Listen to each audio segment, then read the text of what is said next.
Sydney Union is peddling anti-choice bullshit on this campus. There's nothing that makes pro-abortion choice people angrier and uglier than women being presented with real choices, more than one option, facts and information. Is this because of their own internalized misogyny? Because they're trying to bury the pain of their own abortion choice? Or because they genuinely believe women are incapable of processing information provided for and against abortion like responsible adults? I don't know. Your guess is as good as mine.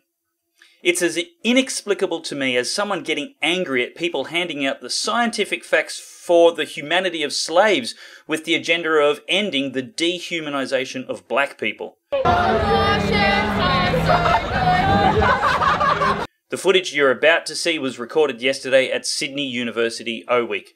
It contains abusive and foul language, the preferred strategy of anti-science angry activists in favour of killing babies and opposing women having more than one choice. While the students of LifeChoice Sydney engaged in legal and peaceful dialogue with people both for and against abortion, as intellectually honest people can do, these pro-abortion choice protesters attempted to deprive women of the choice to listen to anyone they disagreed with, inciting passers-by to help vandalise their allocated space. That is bullshit! Come and get some shorts. Tell LifeChoices they suck. Go for it. Legitimate clubs and causes on campus set up their own stalls in designated areas to disseminate information and gain support from like-minded and curious people. But these left-wing extremists don't respect anyone at all, certainly not themselves, let alone the basic rules for a civil society. We've tried to get it deregistered a lot of times, similar to German cockroaches, for some reason they just keep going. And prefer to replace reason and dialogue with abuses and insult. I think that ultimately a school like this has no place in a university that's supposed to be a place of like higher learning. They suck. I'm joined now by the lady behind the camera to discuss what these facile feminists cannot: research, science, ethics, and logic. Warning, you are now entering a diversity zone where different opinions are tolerated. This is not a safe space. This is Pellowe Talk. Rebecca Gosper has a degree in human science and is the director of LifeChoice Australia, an activist group in 5 different Australian university campuses aiming to positively influence culture for the sanctity of life. Thanks for joining me, Rebecca Gosper. How are you today? Good. How are you? Doing very well, thank you. I really enjoyed some of that footage that you've shown. Tell me, what is LifeChoice Australia? So LifeChoice is a pro-life student-based organisation. We have groups at 5 universities throughout Sydney, with more starting up interstate. And we're just focused on, being a supportive and loving voice for women on campus, and to, provide more options for women so that they are able to continue with an unplanned pregnancy. And what's exactly the culture like on universities? My sense is that Western culture is actually turning around and starting to reject abortion choice as the preferred culture in Australia, that actually young people are starting to value life and value information and actual empowerment for women, as opposed to the coercion of the profitable abortion industry. Is that just me, or what's the sense on the ground in universities around Australia? Yeah, I think you're definitely right when you're talking about information. I think that women really see now that there is a huge need for information when it comes to this issue. And, women aren't stupid. We deserve to know the facts when it comes to our own bodies. And so I think that there is that shift happening where women do want accurate information and they want to know all the facts before they make a decision. And in terms of the wider cultural change on university campuses, I think that we are starting to see that. There's a long way to go, but I think that we're starting to see that young people are considering the pro-life point of view, and they're seeing that, through science, through ultrasounds and everything, that it does make sense. So it's just a matter of taking the time to think this all through. And, I think there is that tangible change coming about on our campuses. That's fantastic news, because it's utterly repugnant that somebody would be not embarrassed to be in favour of abortion. It's as embarrassing as being in favour of slavery. I can't imagine how anybody has the callousness of conscience to think of another human life as disposable property with no inherent rights of their own. And so, yeah, kudos to, I guess, the current generation of students that are coming through and actually starting to think these things through for themselves. I think this is very much a human rights issue, and I think that that's something that my generation really values, is those most basic and fundamental human rights, of which the right to life is the most important, because we can't have anything else without all of those. So I think that university students are really aware of this and are starting to critically evaluate what has previously been the status quo of just accepting abortion as, you know, just a bunch of cells that was once in my uterus and is now gone. They're realizing that it's not that simple. It's not just a bunch of cells, and there's human rights that need to be considered in this debate as well. Yeah, it defies explanation that people who describe themselves as pro-woman would deny women the agency of actually being able to make a decision for themselves, and feel the need to shield a woman from information such as an ultrasound. Knowing full well, obviously their agenda is quite transparent, that they're wanting women to not make a decision, and that's why we refer to them as not pro-choice but pro-abortion choice. They're trying to railroad women into what they deem the only acceptable choice. Yeah, I think that women are being denied the information that they deserve to have. Surely if they're going to have a medical procedure, and, you know, such an invasive medical procedure such as this, they deserve to know all the facts in advance. So, you know, I think it's horrible that we're hiding information from women because we deserve to make an informed choice about our own bodies. So, speaking of hiding facts and information from people, there were some young women with some very ugly attitudes who you recorded yesterday. And I'm very interested to know what your response is to some of the assertions that we're making. It would be a stretch and a little too generous to call them arguments, but they were making some claims that deserve some closer examination, because we are in favour of women making choices for themselves with all of the facts, information, and the pro-abortion choice position is inherently anti-science. It's completely rejecting of the facts, and just as we saw, screaming ad hominem, just abuse and insults, and the furthest thing possible from a calm and rational, logical defence of their position. The USyd Women's Collective, the wonderful women of the USyd Women's Collective, has compiled the following information about abortion, access and support, as well as debunking the common myths regarding abortion peddled by LifeChoice. Long-term mental health issues are not a side effect of abortion. So the first thing they've argued is that long-term mental health issues are not a side effect of abortion.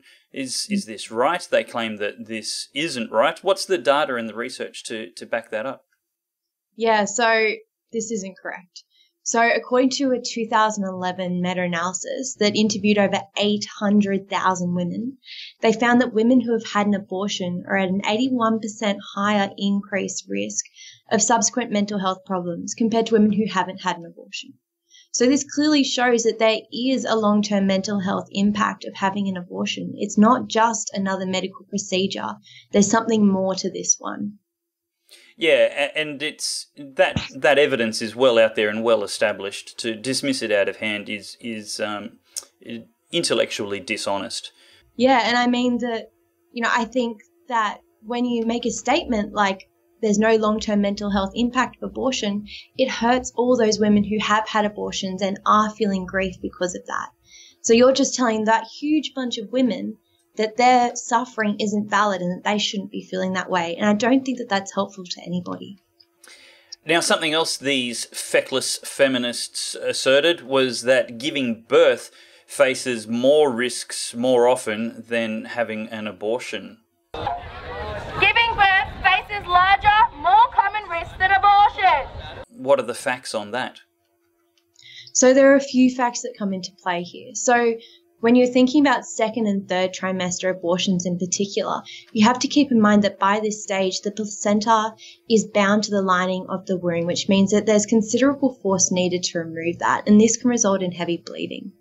There's also a risk of cervical damage, uterine perforation and scarring of the tissue, which can lead to future issues, future pregnancy complications associated with miscarriage and preterm birth.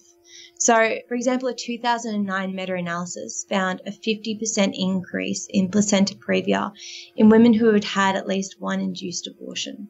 So I don't think that we can just make that sweeping statement that giving birth faces larger, more common risks than abortion, because it's just not the case.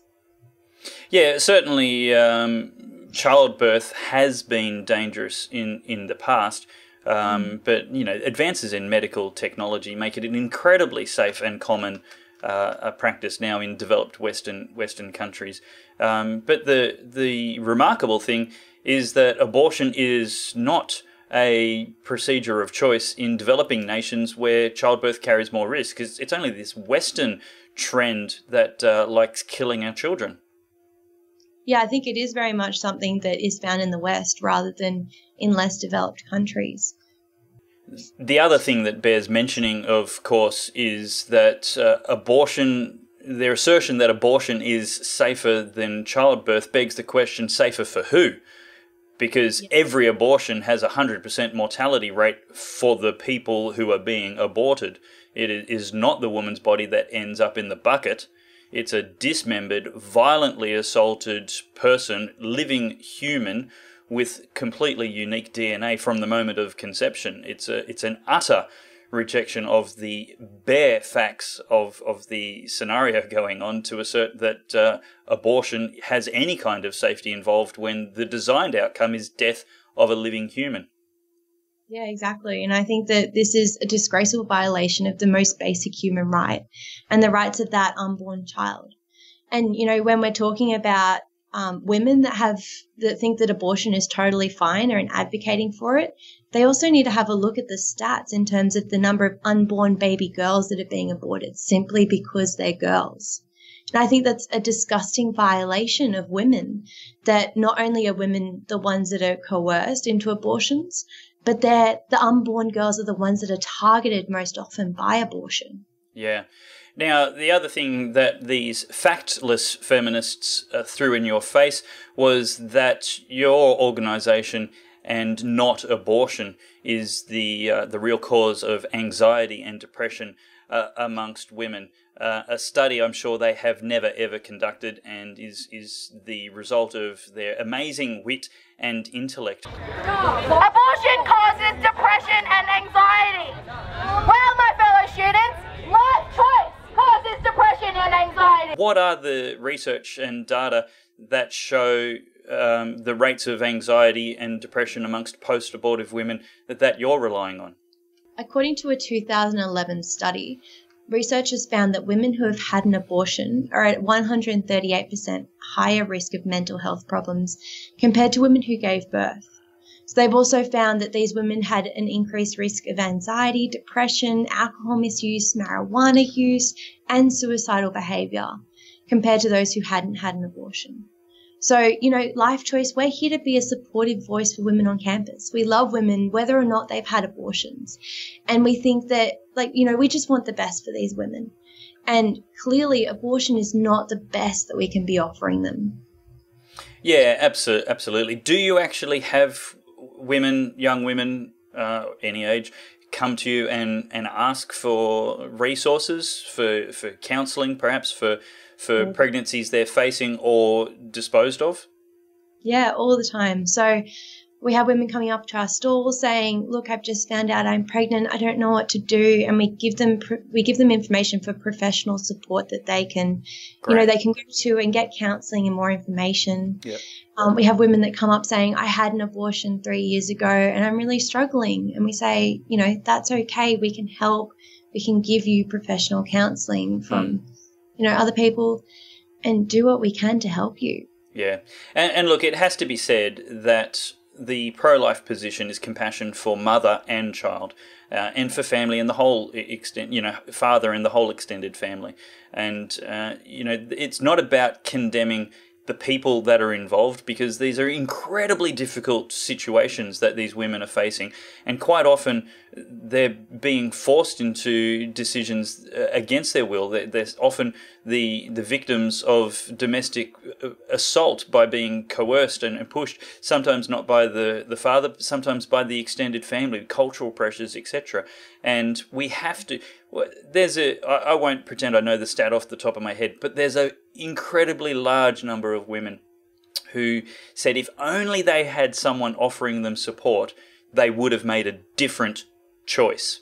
And that's exactly what the pro-life position is. We want to offer women choice. It's, yes, we believe in the life of the baby as being a fundamental right, but it's got to be about choice for the women. Real choices, genuine choices, not just one choice. Because if there's no alternatives or options, there actually is no choice.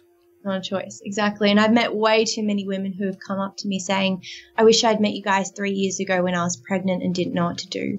Or, women that are going into abortion clinics and they tell sidewalk counsellors, I didn't have a choice. I have to be here. This is not what I want to do. Yeah, so, we're all about offering women real choice, real support, and real love. That's what we're here for. Brilliant. Well done. Keep up the good work. Keep shining the light and just being that good Samaritan, offering help to your neighbour, the people that need some support when they're feeling bashed up and abandoned by life. And we'll keep getting that video footage as well. It's really important that we're able to get out the video. If you're watching this and you're on a university campus, get out your cell phone and record the ugly behaviour by the enemies of life and liberty. And let's shine a light and expose the darkness. Pellowe Talk is completely viewer-funded, independent, and our channel has actually been demonetized by YouTube. So we're relying on you to keep the content coming. Not only do we need your videos and your story tips going, but we actually need partners, people who part with as little as $3 a month just to keep us going. We've also got a one-off special fundraiser at the moment for the equipment necessary to do outside recording, to actually go to university campuses, interview these people that disagree with us and ask them to challenge our ideas and help us to see things their way. And of course, we want to debate and perhaps discover the truth together, as well as attending protests and other public spaces to bring you the news and views of people, so we're not living in an echo chamber, and nor are they. If you'd like to subscribe to updates, head over to davepellowe.com and join the mailing list, as well as like us on all the social media channels at Dave Pellowe. Thanks for watching and stay true.